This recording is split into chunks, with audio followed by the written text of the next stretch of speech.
မင်္ဂလာပါရှင်9ရက်9လမှာ17ရက်9လ2025တပတ်တာတနင်္ဂနွေသားသမီးချင်းမိတ်ဆွေရဲ့အလုတ်ကိုင်းကနေစတင်ဟောပြောပေးမှာပဲဖြစ်ပါတယ်ရှင်တနင်္ဂနွေသားသမီးချင်းမိတ်ဆွေဒီတပတ်မှာအလုတ်နဲ့ပတ်သက်ပြီးတော့အခက်အခဲတွေတစ်ခုပြီးတစ်ခုကြုံရတတ်တယ်နောက်ပြီးတော့အလုတ်ကိစ္စမှာလည်းပဲစကားပြောဆိုတဲ့အခါအနေငယ်ပြဿနာလေးတွေရှိတယ်လို့တွေ့ရတယ်ဒါကြောင့်ပြောဆိုင်ပါနော်တန်မိုးကြီးသောပစ္စည်းများထွက်တတ်ပါတယ်အဲ့တော့ထွက်တယ်ဆိုတာကမိမိကအသုံးလိုထွက်သွားရင်တော်ရဲ့အဲ့ဒီလိုမျိုးမဟုတ်ပဲတဲ့ပစ္စည်းတွေပျောက်တာနောက်ပြီးတော့အခိုးခံရတာဒီလိုလေးဖြစ်တတ်ပါတယ်မိတ်ဆွေပေါင်းတဲ့ပတ်သက်ပြီးတော့အကူကြီးတောက်ပံ့ကောင်းနေရဖို့ရှိနေပါတယ်အိမ်နဲ့ပတ်သက်တဲ့ကိစ္စရများစီစဉ်တကြအစီအစဉ်မှုတွေအရန်ကောင်းနေနောက်တစ်ခုကအိမ်ဝယ်မယ်ဆိုပြီးတော့လုပ်ထားတဲ့ကိစ္စလေးတွေလည်းဝယ်ပြစ်သွားမယ်လို့တွေ့ရပါတယ်ဆွေမျိုးသားချင်းနဲ့ပတ်သက်ပြီးတော့ဝမ်းနည်းစရာထိခိုက်စရာကြေကွေးစရာမျိုးတွေကြုံရတတ်ပါတယ်ရန်အတိုက်ခိုက်ရှိနေတဲ့တတိထားပါနော်မိမိကိုမနာလိုတဲ့သူမိမိကိုပြန်ဆိုင်နေတဲ့သူမိမိကိုတိုက်ခိုက်နေတဲ့သူဒီလိုလေးတွေရှိတဲ့အတွက်ကြောင့်ဘာသာရေးကိုအရင်ကတက်ပို့ပြီးတော့လှုပ်စီကြပါတယ်အခြေအနေနဲ့ပတ်သက်ပြီးတော့ပြိပခါတွေဖြစ်တတ်တယ်အဲ့တော့ပြိပခါဆိုတာအစင်မပြေမှုတွေစတိုက်ကြုံရတတ်တယ်အခြေအနေနဲ့ပတ်သက်ပြီးတော့ချစ်သူနဲ့မိမိနဲ့ကြားထဲမှာအထင်လွဲစရာအကြောင်းတစ်ခုမှတစ်ခုကြုံရတတ်တယ်အိမ်တော်ကြီးနဲ့ပတ်သက်ပြီးဆိုရင်တော့မိမိအိမ်တော်ဘက်ကမိမိအပေါ်မှာလိုလီသေးမရှိမိမိအပေါ်မှာပံ့ပိုးပေးတာထောက်ပံ့ပေးတာဒီလိုလေးတွေ့ရပါတယ်ကျမ်းမာရေးနဲ့ပတ်သက်ရင်တော့ဂရုစိုက်ပါဖြစ်တဲ့ယောဂဝေဒနာဟာဒူးကောင်းတွေအကျော်ညက်သွားတာဒါမှမဟုတ်ရင်လည်းခြေထောက်တွေအထိုင်အထမကောင်းတာဒါလေးတွေဖြစ်တတ်ပါတယ်အေးချမ်းမှုငြိမ်းချမ်းမှုတော့မရှိသေးဘူး။ဘာကြောင့်လဲဆိုရင်အလုပ်နဲ့ပတ်သက်ပြီးတော့ကိုတီအလုပ်လုပ်ရတာအခက်အခဲလေးတွေရှိတယ်၊ပြဿနာလေးတွေရှိတယ်၊စကားလေးတွေပြောဆိုနေရတယ်။ဒီအတွက်ကြောင့်ပူပန်နေရတယ်။ဒါကြောင့်မငြိမ်းချမ်းသေးပါ။ကံနဲ့ပတ်သက်ပြီးတော့ကံအားနည်းပါတယ်။သို့ပေမဲ့ထီတိုးကံဆန်းကျင်နေဆိုရင်တော့တစ်တလုံးထီတိုးကံဆန်းလို့ရပါတယ်။ဝီကြီးလက်လာပါများပွန်လန်းစီမေတပတ်တာလို့တွေ့ရပါတယ်။အားလုံးနဲ့ပတ်သက်ပြီးတော့ပူပန်မှုတွေခြုံငုံပြီးကြည့်လိုက်တဲ့အခါမိမိအနေနဲ့ခရီးသွားမဲ့ကိစ္စတွေပြည်တွင်းမဲ့ဖြစ်ဖြစ်ပြည်ပပဲဖြစ်ဖြစ်ဒီလိုလုပ်ထားတဲ့ကိစ္စရဲ့မှန်သမျှခရီးနဲ့ပတ်သက်တဲ့ကိစ္စရဲ့မှန်သမျှအစဉ်ပြေစီတဲ့အောင်မြင်စီတဲ့ချောမွေ့စီတဲ့လို့တွေ့ရပါတယ်ဒီတော့တနင်္ဂနွေသားသမီးချင်းမိတ်ဆွေတို့ကံထောက်ပံ့ဖြစ်စီတဲ့ရေရာကောင်းလေးဆရာမပေးချင်ပါတယ်တနင်္ဂနွေသားသမီးချင်းမိတ်ဆွေပြုလုပ်ဆောင်ရမယ့်ရေရာကဘယ်နဲ့မဆိုငှက်9កောင်လွှတ်ပေးပြီးတော့မိမိခက်ခဲနေတဲ့အရာတွေအားလုံးကိုအစီအပြေအောင်မြင်သွားမယ်လို့တွေ့ရပါတယ်ရှင်။တနင်္လာသားသမီးချင်းမိတ်ဆွေရဲ့အလုပ်ကိုင်ကနေစတင်ဟောပြောပေးမှာဖြစ်ပါတယ်ရှင်။တနင်္လာသားသမီးချင်းမိတ်ဆွေအလုပ်နဲ့ပတ်သက်ပြီးတော့အင်မတန်မှကံအားကောင်းနေပါတယ်။မိမိပြောဆိုတဲ့အတိုင်းမိမိလုပ်ချင်တဲ့ဆန္ဒအတိုင်းလုပ်ငန်းကိစ္စအဝဝအောင်မြင်စေမဲ့တပတ်တာလို့မြင်ပါတယ်။ရောင်းရည်ဝယ်ရအဖျားဖျားဆိုရင်လည်းရောင်းပန်းဝယ်ပန်းတွေပွင့်လန်းစေမဲ့တပတ်တာပါ။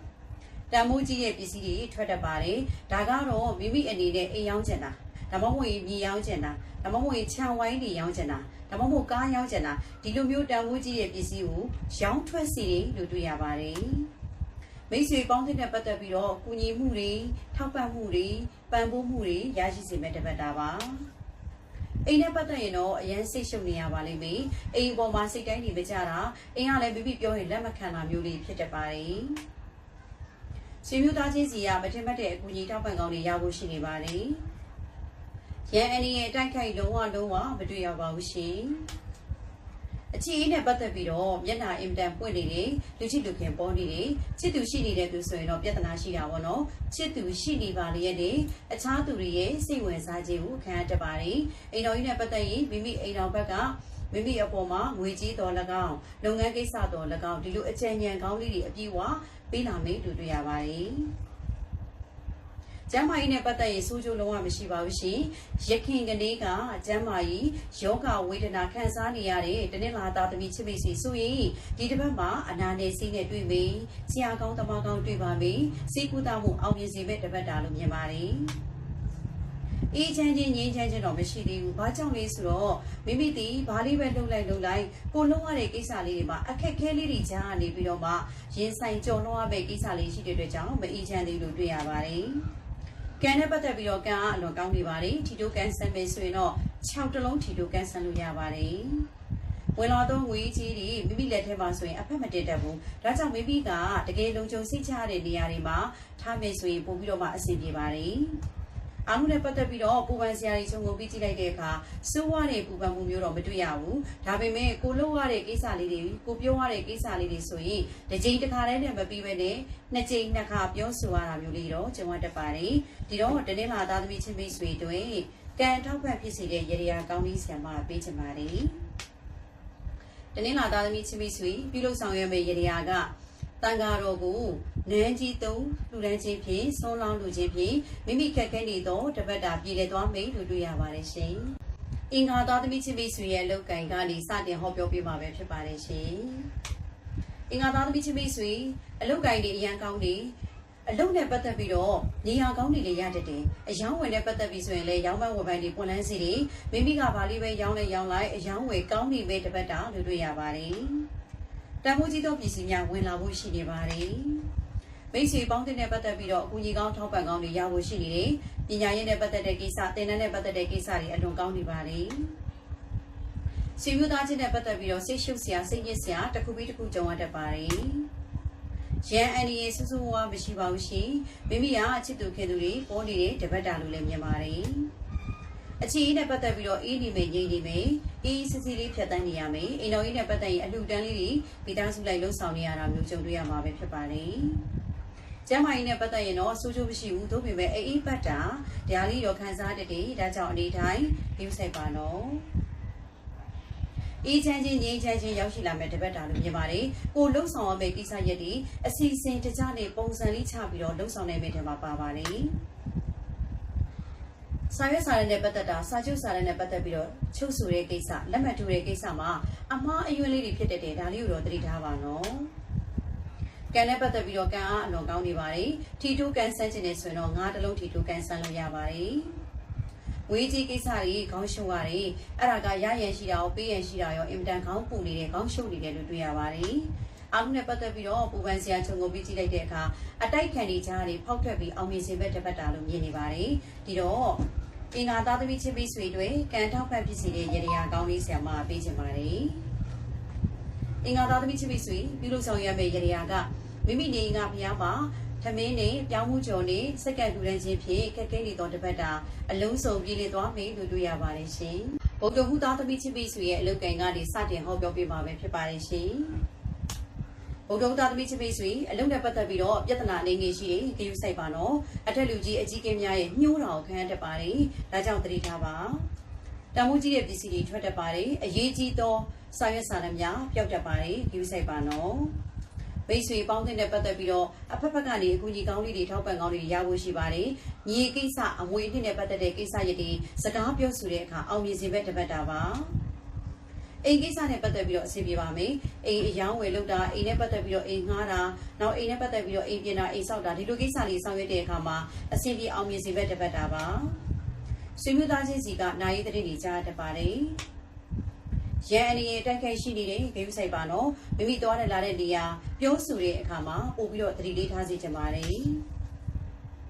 ကျမ်းမာရေးနဲ့ပတ်သက်ပြီးတော့စိုးကျိုးရှိတဲ့ဂိမ်းဆိုင်ပါနော်စီးဦးစီးကန်းတွေပြရတတ်တယ်အကြီးကြီးခါခါပြနေရတယ်တခါတည်းမပြီးတာမျိုးလေးဖြစ်တတ်တယ်ပို့ပြီးတော့ငွေကုန်တာမျိုးလေးလည်းကြုံရတတ်ပါတယ်အေးချမ်းမှုငြိမ်းချမ်းမှုတော့မရှိသေးဘူးဘာကြောင့်လဲဆိုတော့မိမိကိုယ်တိုင်အပြင်ကိုအကြီးကဲတွေအတွက်ပူပန်နေရမယ်လို့တွေ့ရပါတယ်ကံနဲ့ပတ်သက်ပြီးတော့ကံအားကောင်းနေပါတယ်ထီတိုးကန်ဆန်းခြင်းနဲ့ဆိုရင်တော့ခုနှစ်တလုံးထီတိုးကန်ဆန်းလို့ရပါတယ်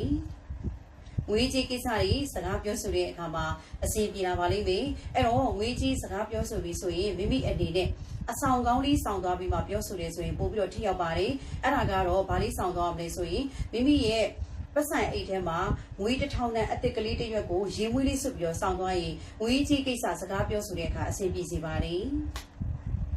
်ကံနဲ့ပတ်သက်ပြီးတော့ကံအားကောင်းနေပါတယ်ထီတိုးကန်ဆန်းခြင်းနဲ့ဆိုတော့နှစ်တလုံးထီတိုးကန်ဆန်းလို့ရပါတယ်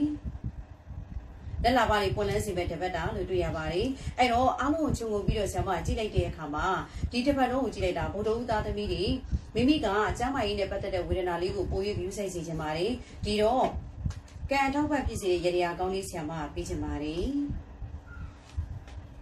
ဗုဒ္ဓဦးသားသမီးချစ်ပြီးဆိုပြုလုပ်ဆောင်ရမယ့်ရေရာကကြောင်ကလေးတွေကိုအစာဝဝလေးလေးကျွေးပြီးတော့ကုသိုလ်ယူခြင်းဖြင့်မိမိခက်ခဲနေသောတပတ်တာပြည်တယ်သွားမယ်လို့တွေ့ရပါတယ်ရှင်။ကြာသာပရိသတ်သမီးချင်းမိတ်ဆွေရဲ့အလုပ်ကိုင်ကနေစတင်ဟောပြောပေးပါပဲဖြစ်ပါတယ်ရှင်။ ဂျာသာပိသားသမီးချစ်မိတ်ဆွေအလုံးမှာမိမိအနေနဲ့တကယ်လှုပ်ဆောင်တဲ့အခါမှာအခက်အခဲတွေကြုံရတယ်ဆိုပေမဲ့အောင်မြင်မှုတွေကိုရရှိစေမဲ့တပတ်တာလို့မြင်နေပါတယ်တန်မိုးကြီးသောပစ္စည်းများဝင်လာမစေရောက်ရှိလာမှာပဲတွေ့ရပါတယ်မိတ်ဆွေပေါင်းတဲ့ပတ်သက်ပြီးတော့ချစ်သူခင်သူတွေပေါ်လာမဲ့တပတ်တာပါအိမ်နဲ့ပတ်သက်တဲ့ကိစ္စရပ်များစီစဉ်ညွှန်ကြားတဲ့အခါအစဉ်ပြေပင်အောင်မြင်စေပင်မိမိအနေနဲ့အိမ်ဝဲချင်တာလားအိမ်ရောင်းချင်တာလားဒီလိုကိစ္စတွေစကားပြောဆိုတဲ့အခါမှာလေကိုပြောတဲ့အတိုင်းပဲနှုတ်ကနေအောင်ဝင်စင်းရွှေပြီးတော့မှထိထိရောက်ရောက်ပြောနိုင်တယ်လို့တွေ့ရပါတယ်ဆွေမျိုးသားချင်းစီကတရေကောင်းတွေကြားတတ်ပါတယ်အကူကြီးကောင်းတွေထောက်ပံ့ကောင်းတွေရရှိစေမဲ့တပတ်တာလို့မြင်ပါတယ်ရန်အနေရဲ့အတိုက်ခိုက်လုံးဝမရှိပါဘူးရှင်အခြေအနေနဲ့ပတ်သက်ပြီးတော့မျက်နှာအလွန်ပွင့်လန်းနေပါတယ်အိမ်တော်ကြီးနဲ့ပတ်သက်ရင်အေးချမ်းသာယာသောအိမ်တော်ကြီးလို့မြင်နေပါတယ်ကျမကြီးနဲ့ပတ်သက်ရင်တော့ view site ပါအထိုင်အထမကောင်းတာလေးတွေဖြစ်တတ်ပါတယ်အဲ့တော့အဓိကတော့ခါကြောညက်တာနောက်ပြီးတော့တင်မဆုံကြောညက်တာလေးတွေကိုသတိထားပေးပါနော်အေးချမ်းမှုငြိမ်းချမ်းမှုတော့မရှိသေးဘူးဘာကြောင့်လဲဆိုတော့မိမိထက်သူတစ်ပါးကိစ္စတွေကိုအမြဲတမ်းပူပန်နေရတဲ့ဟာဖြစ်တဲ့အတွက်ကြောင့်မလို့မအေးချမ်းသေးဘူးလို့တွေ့ရပါတယ်ကံနဲ့ပတ်သက်ရင်တော့ကံအားနေပါတယ်သို့ပေမဲ့ထီတိုးကန်ဆန်းခြင်းနဲ့ဆိုရင်တော့ကိုယ်တလုံးကိုထီတိုးကန်ဆန်းလို့ရပါတယ်ငွေကြီးလက်လာပါများပွင့်လန်းစီပဲတပတ်တာရွှင်လန်းစီပဲတပတ်တာမမျှော်လင့်သောငွေအစုလိုက်ပုံလိုက်ရဖို့လည်းတွေ့နေရပါတယ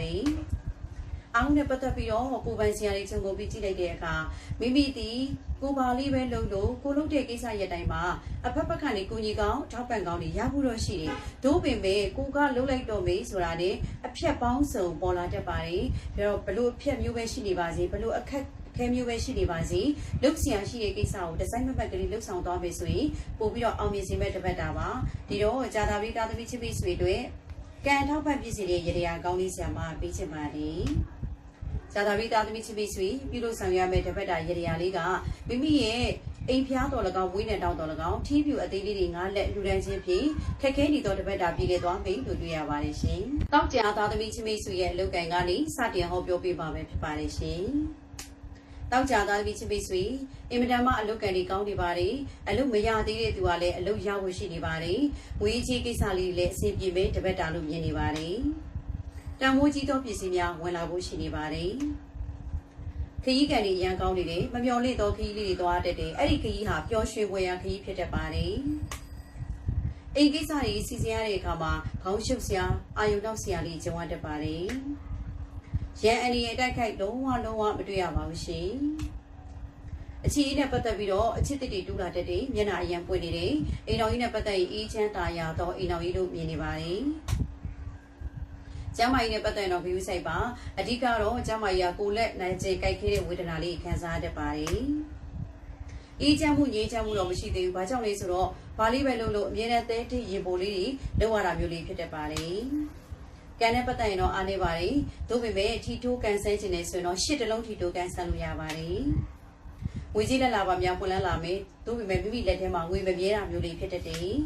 အားလုံးနဲ့ပတ်သက်ပြီးတော့ပူပန်စရာခြုံငုံပြီးကြည့်လိုက်တဲ့အခါကိုတိုင်းကလည်းပဲတစ်ဖက်သူပြောတာဆိုတာလေးတွေမှာနည်းနည်းသတိထားပါမိမိရဲ့အပြောဆိုလေးတွေကြောင့်တစ်ဖက်သူကမိမိကိုတန်တရားဝင်တာနောက်အထင်မြင်မှားတာမျိုးလေးခံတတ်ပါတယ်ဒီတော့ကံထောက်ဖက်ဖြစ်စီတဲ့ရေရာကောင်းလေးကိုဆရာမပေးချင်ပါတယ်တောက်ကြသားသမီးချင်းမိတ်ဆွေပြုလုပ်ဆောင်ရမယ့်ရေရာကအိမ်နာပတ်ဝန်းကျင်မှာရှိနေတဲ့တက်ကြီးရွယ်အိုတွေကိုစီးဝါးတက်စာလူတန်းချင်းဖြင့်မိမိခက်ခဲနေသောတစ်ဖက်တာအလုံးစုံပြည်လေသွားပြီလို့တွေ့ရပါတယ်ရှင်စနီသားသမီးချစ်မိတ်ဆွေရဲ့အလုပ်ကိုင်ကနေစတင်ဟောပြောပေးမှာပဲဖြစ်ပါတယ်ရှင်။စနီသားသမီးချစ်မိတ်ဆွေအလုပ်ကိုင်နေအင်မတန်မှကောင်းနေပါတယ်။နာမည်ကုန်သတင်းတွေတက်ပဲတပတ်တာလို့လည်းတွေ့ရပါတယ်။တန်မိုးကြီးသောပစ္စည်းများဝင်လာဖို့ရှိနေပါတယ်။မိတ်ဆွေပေါင်းတဲ့ပတ်သက်ပြီးတော့စိတ်မကောင်းစရာသတင်းများကြားတတ်ပါတယ်။အိမ်နဲ့ပတ်သက်ပြီးတော့စိတ်ရှုပ်စရာတွေကြုံရတတ်ပါတယ်။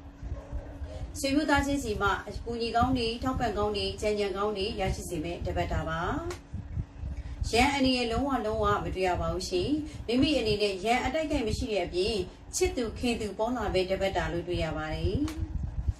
်အခြေအနေနဲ့ပတ်သက်ပြီးတော့အင်တာမမျက်နှာတွေပွင့်နေတယ်ဆန်းပွင့်နေတယ်အိမ်တော်ကြီးနဲ့ပတ်သက်ရင်တော့အေးချမ်းသာယာသောအိမ်တော်ကြီးလို့မြင်ပါတယ်ကျမ်းမာရေးနဲ့ပတ်သက်ရင်တော့ view site ပါလက်တစ်ချမ်းဟာခန္ဓာကိုယ်တစ်ချမ်းပေါ့နော်ခန္ဓာကိုယ်တစ်ချမ်းရဲ့အဲ့လက်တစ်ဖက်ဟာကြိုက်ခဲနာကျင်နေတဲ့ဝေဒနာမျိုးတွေခံစားရတတ်ပါတယ် အေးချမ်းမှုငြိမ်းချမ်းမှုတော့မရှိသေးဘူးဘာကြောင့်လဲဆိုတော့အရာရာမှာကိုတီဥဆောင်နေရတာကိုတီလုံးဆောင်နေရတယ်ဘာလေးပဲဖြစ်ဖြစ်ဦးစီးနေရတဲ့သူဆိုရင်ပို့ပြီးတော့မှပင်ပန်းစရာတွေတစ်ခုပြီးတစ်ခုကြုံရတတ်ပါတယ်ကံနဲ့ပတ်သက်ပြီးတော့ကံအားအလွန်ကောင်းနေပါတယ်ထီတိုးကန်ဆန်းခြင်းနဲ့ဆိုရင်တော့3တလုံးထီတိုးကန်ဆန်းလို့ရပါတယ်ဝေးကြီးလက်လာပါများပွန်လန်းစီပဲတစ်ပတ်တာရွှင်လန်းစီပဲတစ်ပတ်တာလို့မြင်ပါတယ်ကံနဲ့ပတ်သက်တဲ့ငွေတွေအစုလိုက်ပုံလိုက်ဝင်လာမယ်လို့တွေ့ရပါတယ်အားလုံးနဲ့ပတ်သက်ပြီးတော့ပူပန်စရာတွေခြုံငုံပြီးကြည့်လိုက်တဲ့အခါမိမိတီကိုလုံနေတန်လန်းနေကိုကမိသားစုအတွက်အလုပ်လုပ်နေတယ်ဒါမှမဟုတ်မိသားစုအတွက်ငွေကြေးကိစ္စပြောဆိုနေရတယ်ဒီလိုကိစ္စရမျိုးမှာတစ်ခါတည်းတစ်ချိန်တည်းမပြီးဘဲနဲ့အကြီးကြီးခါခါလှုပ်ဆောင်နေရတာမျိုးလေးတော့ကြုံရတတ်ပါတယ်ဒီတော့စနေသားသမီးချင်းမိတ်ဆွေအတွက်ကံထောက်ပံ့ဖြစ်စေတဲ့ရည်ရည်ကောင်းလေးဆရာမပေးချင်ပါတယ်